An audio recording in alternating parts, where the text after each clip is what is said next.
Welcome, everybody. We are live here on YouTube. This is the Solar Eclipse Show.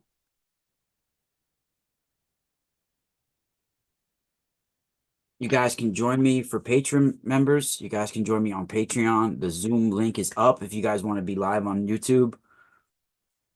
Let me let everybody know my Patreon as well. Anybody wants to join, let me get the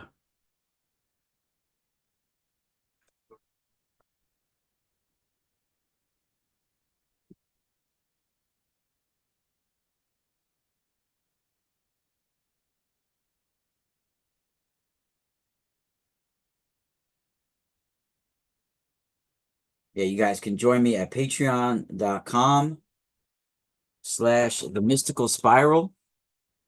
The Zoom link is up. If you want a special join right here on YouTube live with me, you guys can even join. If you're a Patreon member, you could be live right here on YouTube with me right now. This is the special Eclipse show, pre-eclipse. We'll be going live here for a little while, and then I'll be going with my family with the Eclipse glasses. I'll be doing a crystal skull meditation as well during this eclipse. People really need to realize that you shouldn't fear an eclipse. The thing is that eclipse can bring changes in the cosmos. These are all has to do with plasma, sentient plasma streams of light. The sun is sending all sorts of information with the moon. So people need to look at it in a more alive sense, that there's streams of light coming from the sun, the star of this solar system, right? The sun. And these streams of light intimately work with the moon. That is because we're of course spinning around the sun, right? And then the moon is spinning around us. And then when the moon aligns, that special way and blocks out the sun. I mean, you're having information, a stream of information going right there, that divine light, that divine stream. And this divine stream of knowledge, of energy, of information is from God. It's from the universe, right? It's carrying all sorts of information that has to do with creation, evolution, sustenance, dissolution, all about life, right? And in my opinion, especially with this eclipse, this is going to have to do with a lot to do with even the new souls being born on the planet. And this is interesting when I say this, because the vibration and the current that's coming out of the sentient life forms on a planet, all the life forms on the planet, plant life, animal life, all life, the vibrations that is coming is going to alter not just the sun, but the moon, because the moon absorbs vibrations from the planet. The sun is sending things to the planet. All of this is being altered by different vibrations. So when we're in the alignment of the moon, and you have the whole world pretty much in tune with what's going on, people all over the world are gathering to see it if they're in their area, if it's visible, right? Those joining those joining on Patreon, just mute up at first, because we're live here on YouTube as well.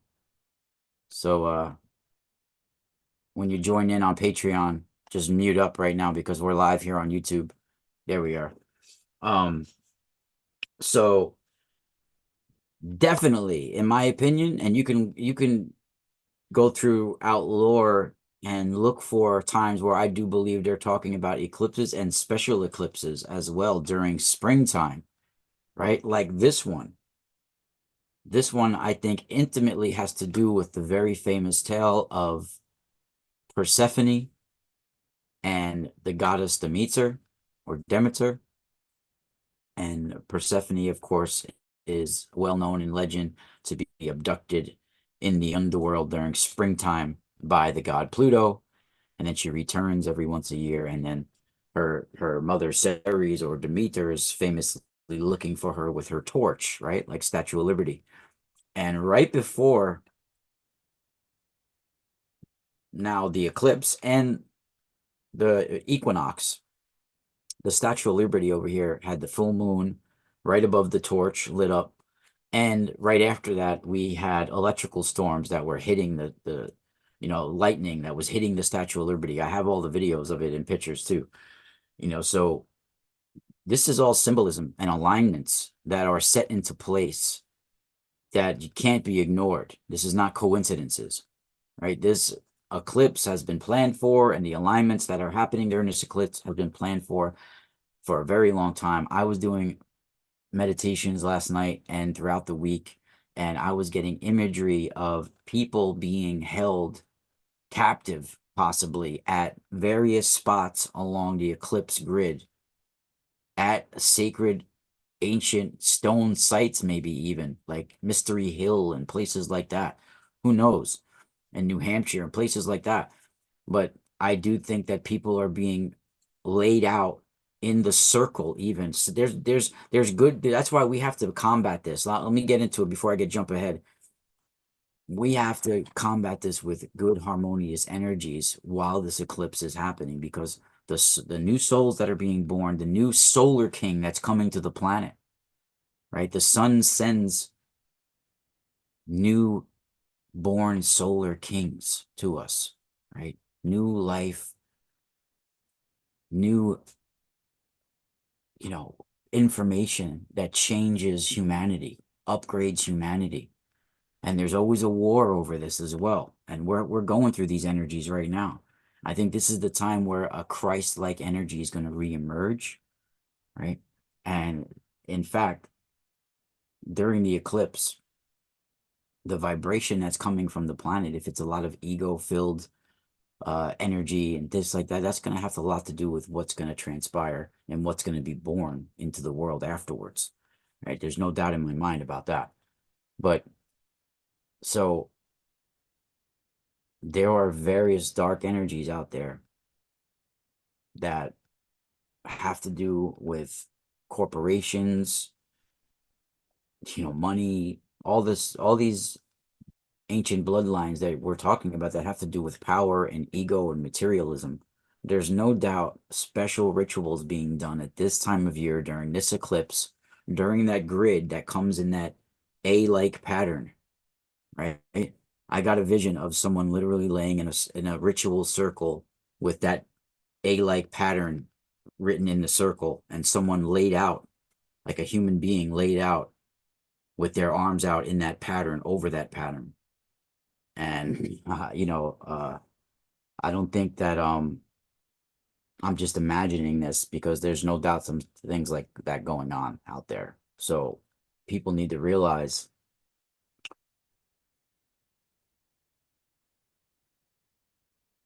money, materialism, fame, all of this stems from dark energy, right? Greed, all of this. And this is the vibration that's completely on the planet.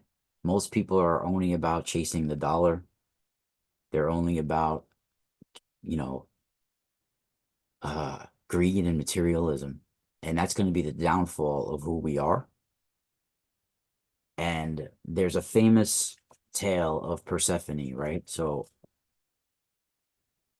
we have so many agencies today that pick today to do special rituals, whether it's rockets being shot, to do certain tests. That's called APEP, which is the god of the solar. APEP is Apophis, right? It's the enemy of the solar Ra, the sun. So why would even NASA name one of their tests that they're doing during this time APEP, which is the enemy of the sun, right? In my opinion, the origins of APEP too has to do with the magnetotail and the magnetosphere. We're not going to get deeper into that, but the magnetotail at night, it is the enemy of the sun, the magnetic shield, the magnetosphere. It's fighting the sun, right? The sun wants to penetrate into the earth, its rays, and the magnetosphere is fighting it and blocking it.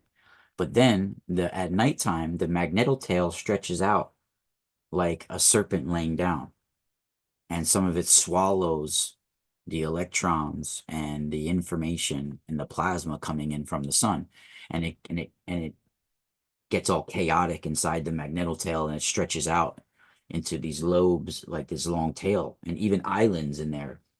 But and then like it gets all chaotic, and then it'll burst out in certain spots as auroras and stuff like that, right? That, in my opinion, has to do with APEP, the origins of it. Of course, it was used by different dynasties and different aspects later on, but uh when we're talking about this is all interesting plasma physics, right? That's in ancient Egyptian, ancient Sumerian, and the ancient Near East, Japanese, Chinese, all over the world. In mythology, they have advanced solar sciences going on. But in the tale of Persephone, that I think has intimately to do with a time of the year like we're coming upon right now, which is very interesting, right? So we're not going to have an eclipse like this in our area until 2044 again. And there's certain alignments that happen during eclipses that make each eclipse unique, right? So the tale of Persephone with Demeter has to do with the Mediterranean area in um you know this is this area of Sicily where the tale from the Italian folklore comes from, is one of the most very interesting areas that has to do with not just folklore, but being a earth power spot, right? Mount Etna. And if you've noticed, I posted it on my Patreon. In the last few weeks, Mount Etna has been blowing out these beautiful smoke rings, and it's a very active volcano. Now, this is the spot that is associated with the goddess Demeter and Persephone, or Demeter. And Demeter is the earth mother goddess that brings light to the earth, right? And this is the time of year that she loses her daughter Persephone. Now, don't think of these as people. These are cosmic and solar stellar phenomenon and forces that they're talking about in these tales and legends. So in the very famous tale of the Mediterranean with Demeter, is Demeter or Demeter, she lights a torch at Mount Etna to help look for her daughter Persephone, who gets abducted into the underworld, right? And she wanders frantically, looking all over. Right? She comes into this world and she lights a torch, off the volcano of Mount Etna. Now, this is where you get the symbolism of Statue of Liberty from, right? It's the same thing. When you see the chains broken around Statue of Liberty's feet, it is her breaking free from the underworld or coming into this dimension from another world, right? She's raising from the plasma waters, right? From the waters to look for her daughter Persephone, who was abducted into the underworld, which means she was pulled into Earth, most likely, right? She was the light that was coming into Earth, and she was pulled from Earth, or blocked that light from coming to Earth. So, in my opinion, this ancient tale does have to do with the eclipse. Very interesting, because Persephone is the light, and the light is being blocked from Earth, right? So you can look at it very interesting ways like that. And she has to, when she's looking for her daughter Persephone, right? She has to learn from these river nymphs what happens to her kidnapped daughter. Now, the river nymphs is the sentient information within the plasma waters. Literally, these are not rivers on Earth. These are cosmic rivers, nymphs, right? So when when it's talking about her looking and communicating with river nymphs, they're called river nymphs because you literally have streams of rivers that are sentient, and their creation, sentient creation information in there, right? So that's like a mother, right? You're creating life. New life is generated from these sentient rivers, right? And they're called basically nymphs or whores because they are communicating with all the suns and stars in a sentient confluence ocean, right? They're river nymphs because all of these rivers are intermingling with all the other stars and suns, right? At different times of the year, they all have different alignments, and all these streams are communicating with each other. These are the river nymphs. And in fact, she threatens Earth that if she doesn't find her daughter, she'll bring famine unless Persephone is restored to her, the light is restored to her. And in some of the tales, Jove promises her that Persephone is going to be returned to her at the spring of every year, right? So this is when a certain light, the equinox, comes, right? And then the other half of the year, she would have to reside with Pluto, who brings her or abducts her. And this is the time where the light in the summer and the winter is divided in those things, right? Lynn Earthling, what's up? Ra the Creator, Susan Ralph, like the name. Riley Rage, Jay Birch. So you guys can join me on Patreon as well. And I mean, this story goes pretty deep. I mean, this has to do with nowadays with the Madonna. A lot of the information has been absorbed into the Catholic Church, and there's all sorts of temples to Persephone in the Mediterranean, and during uh the feast of the Catholic Madonna, it's patterned upon the Ceres and Demeter and Demeter, and even though it's not known to the Catholic followers, pretty much they'll do the same thing. Devout Catholics will bring special gifts and special flowers to the statue of the Madonna at this time of year. It's the same thing as Demeter, and they'll sprinkle the holy waters and during harvest time and all this stuff. It's the same thing. You sprinkle the fields with the holy waters of the goddess. They do this, and Ceres and Demeter is this time of year. And with this solar eclipse, it's about bringing a new light to the planet, right? It's when Persephone returns and a new solar king is being created.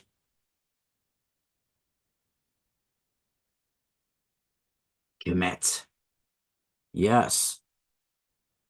You know, I mean, this is talked about in different ways. I mean, you have stories in ancient Egypt where the sun Ra brings destruction of to mankind, right?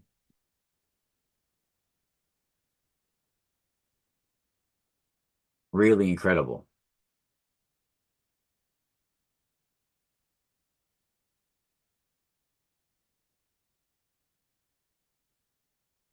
Yeah, if you guys have ever heard of the story of the destruction of mankind, you can get some of the stories in the Wallace Budge books, Destruction of Mankind, and um there's the story in the Hall of Columns of, and now these hieroglyphs are basically, in my opinion, symbolic imagery of the Vedic hymns and mantras, many of them. And some dynasties were just copying symbols from other dynasties and it didn't even mean the same thing as the other dynasties, right? So when you have ancient Egyptian being translated by just scholars nowadays, you're only going to get a scholarly translation. You're not going to get with a spiritual initiate or adept what it would mean to and what it was meant for, right? Well, in the destruction of mankind that's written in hieroglyphs is found on the four walls of a small chamber as you enter in from the hall of columns in the tomb of Seti the First. And this is situated in Thebes on the western bank of the Nile. And on the wall that's facing the door of the chamber is painted in red the figure of the large cow of heaven, with the large part of her body is decorated with a series of 13 stars that could be the I think the Draco or the serpent constellation. I think that has 13 stars in it. And right beneath it is the two boats of Ra that's called Semketet and Manchet or Sektet and Matet. And each of her four legs is held in position by two gods and the god Shu. This is representing the plasma waters, the direction of the plasma waters, and the god Shu is the solar wind, my friends. And with his outstretched uplift arms that supports her body, it all has to do, when you have cows, right? It has to do with the divine spotted cow of ancient Vedic, which is the rays of the sun. The rays of the sun come from sunspots. The solar cow is the creation heifer, right? Giving the milk of the solar system. People need to realize this. When you have horse symbolism, when you have even the golden wolf of winter solstice, wolf symbolism, Apollo is the wolf as well. A lot of people associate wolves with moon, but you realize this is solar origins, a lot of the wolf symbology, especially horses, solar horses, chariots. Um, what else? Uh, when you have certain water birds like geese and swans and even various water birds like that, even like birds even like that go like the woodpecker and the cuckoo. These are also birds that have to do with the sun. We'll get into this as well. And then the very music that the sun makes when the electrons enter into the magnetosphere, right? They make sounds like the goose makes, and like the starlings make, and the cuckoo bird and the hoopoo bird and all of these birds, the woodpecker, they make the sounds as the same orchestra of the sun, right? All of these birds symbolisms, horse symbolisms, right? The stampeding power and soul of the solar horse, right? Cow symbolisms, bull symbolisms, right? When you have a lot of you have the bull of the heaven, the solar bull, right? This has to do with the powers of the sun. This is all, yeah, Sekhmet is actually Sekhet, right? Sekhet has to do with not only the sun, it has to do with the destructive and the healing forces of the sun, the feminine healing and destructive forces of the sun.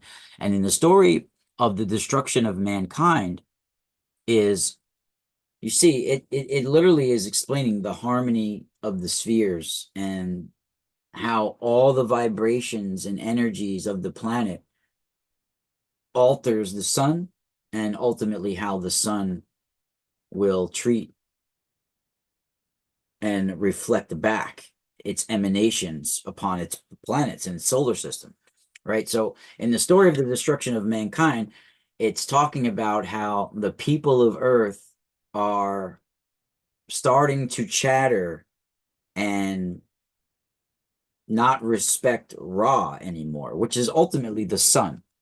So what are we talking about here? We're talking about the vibration of the planet not being in harmony with sun and the nature and the solar system anymore, right? You have and people are disrespecting Ra in a way, right? Ra's losing his power.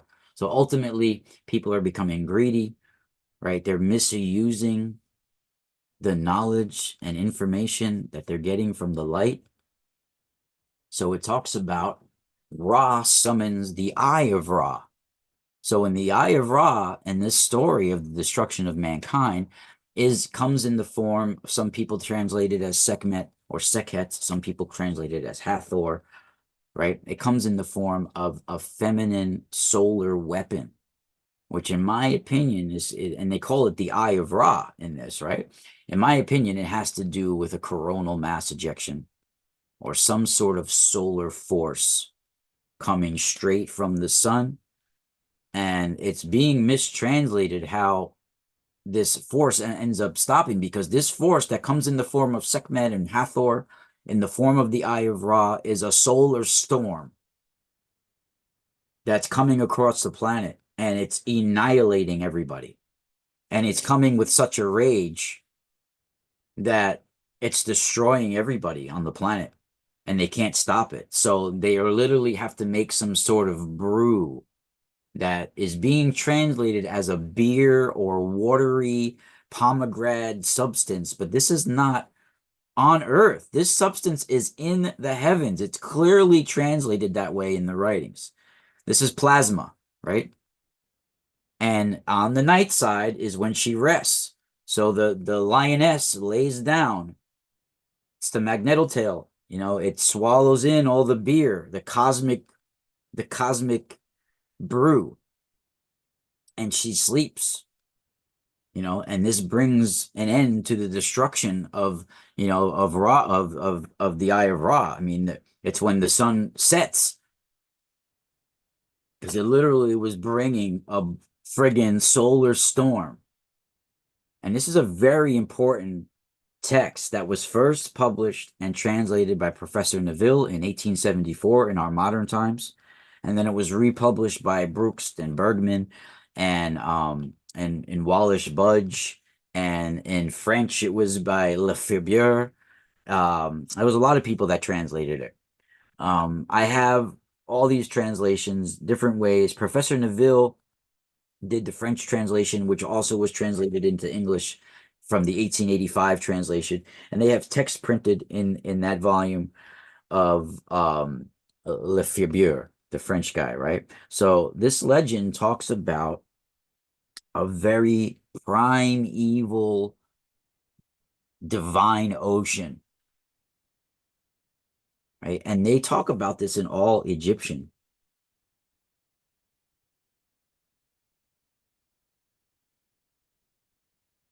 Right. Oh, Sean, what's up, my buddy Sean? Sean in the chat room on longtime customer and Crystal Skull Guardian. He actually got a human size 15-pound or so quartz skull for me that we made into aura quartz. Really amazing. That buddy's going to be vibrating for the eclipse, just starting where he is.